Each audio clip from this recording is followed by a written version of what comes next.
নমস্কার, আমি পারমিতা চলে এসেছি কলকাতা থেকে। তো চলো আজকে দুপুরবেলা কিভাবে আমার সময়টা কাটলো সেটাই তোমাদের সঙ্গে শেয়ার করছি। তো দেখো, খাওয়া দাওয়া করে আমি কিন্তু রুমে চলে এসেছি। আর যা গরম পড়েছে, দুপুরবেলাটা তো খুবই গরম লাগে। তো তাও আমাদের বাড়িটা খুব ঠান্ডা, সেই জন্য যে অতিরিক্ত গরম সেটাও লাগে না।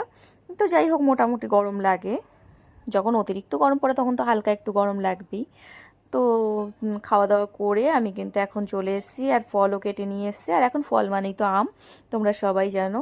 তো ভাবলাম যে আমটা কেটে সেটা এখানে ঘরে বসেই খাই। তো আমি এসিটা আগে চালিয়ে নিচ্ছি।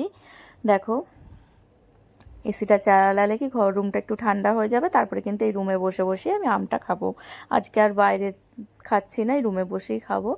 তো ভালো, যার জন্য এসিটা চালিয়ে নিলাম যে ভালো ঠান্ডা হয়ে যায় ঘরটা। তারপরে কিন্তু বসে বসে এদিকে গানও শুনছিলাম।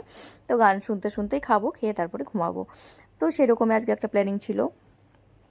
তো দেখো, ছেলেও এখানে গান চালিয়ে দিয়েছে, ও গান শুনছে। ও আমি ততক্ষণে আমটা কেটে আনছিলাম। আর দেখো, জানলা দরজাগুলো আটকিয়ে দিয়েছি, যেহেতু এসিটা চলছে জানলা দরজা তো আটকাতেই হবে।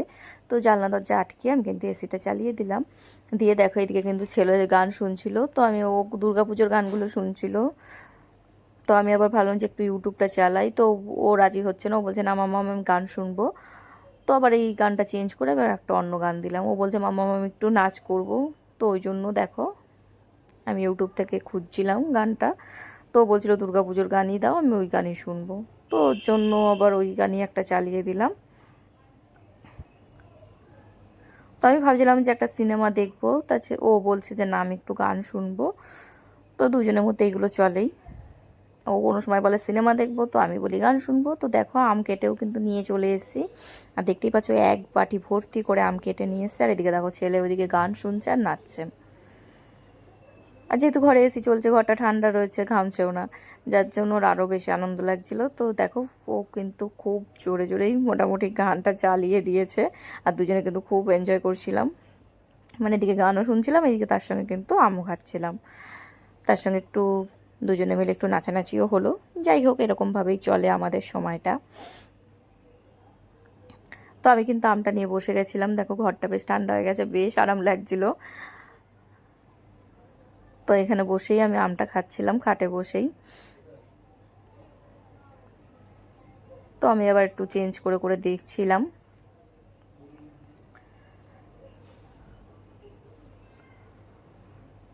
তো দুপুরবেলাটা কিন্তু প্রায়শই আমার এরকমই কাটে। তো ছেলেকে বললাম চলো একটু শুয়ে নাও। তো কিন্তু বালিশগুলো পেতে দেখো রেডি করছিল বিছানাটা।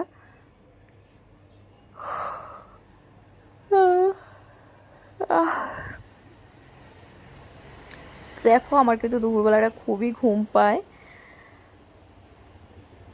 তো আমিও কিন্তু গিয়ে মানে আমটা খেয়ে তারপরে গিয়ে শুয়ে পড়লাম। তো একটুখানি ঘুমিয়ে তারপরে কিন্তু আবার সন্ধ্যাবেলার যা কাজকর্ম সেটা কিন্তু আমি স্টার্ট করে দিয়েছিলাম। তো দেখো, একটুখানি তো ঘুমিয়ে নিয়েছিলাম আমি আর ছেলে। তো তোমাদের যদি এরকম ব্লগগুলো ভালো লেগে থাকে তাহলে কিন্তু অবশ্যই আমার চ্যানেলটা সাবস্ক্রাইব করে দিও, আর পেজটাকে ফলো করো, আর শেয়ার তো অবশ্যই করবে। এইভাবেই কিন্তু পাশে থেকো তোমরা। আগের ব্লগগুলো যারা না দেখেছো অবশ্যই কিন্তু দেখে এসো। অনেক কিন্তু রান্নার ভিডিও আমি ছেড়েছি, সেগুলোও যদি ভালো লাগে তাহলে কিন্তু একটু বেশি বেশি করে সবার কাছে একটু শেয়ার করে দিও। তো দেখো, তারপরে কিন্তু আমি ঘুম থেকে উঠে পড়েছিলাম। খুব বেশি সময় ঘুমাইনি, অল্প একটুখানি সময়ই শুয়েছিলাম।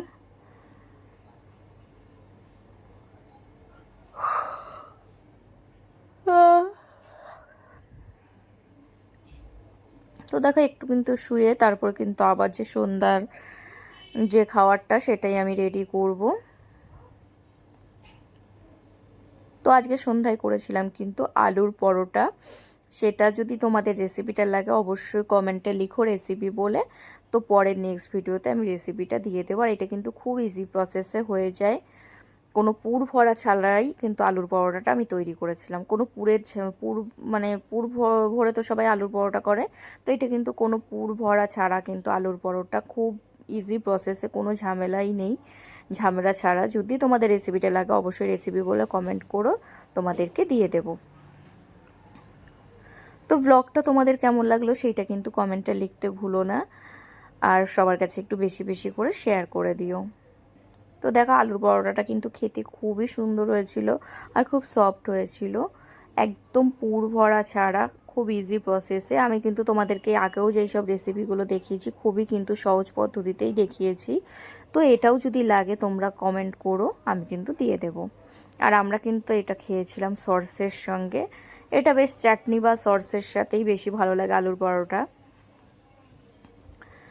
তো আমি কিন্তু সসের সাথে সার্ভ করেছিলাম। দেখো আলু পরোটাটা রেডি হয়ে গেছে, আর মানে খুবই সফট হয়েছিল, খেতে দুর্দান্ত হয়েছিল। তো আগে কিন্তু আমিও পুর ভরে ভরেই করতাম, তো এইটা কিন্তু আমারও একটা ভিডিও দেখেই শেখা। তো এইটা করে এখন যখন এই প্রসেসটা শিখে গেছি, তো এটাই দেখি খুব সহজে হয়ে যায়। তো এর সঙ্গে আমও কিন্তু ছিল। তো কেমন লাগলো জানিও। টাটা।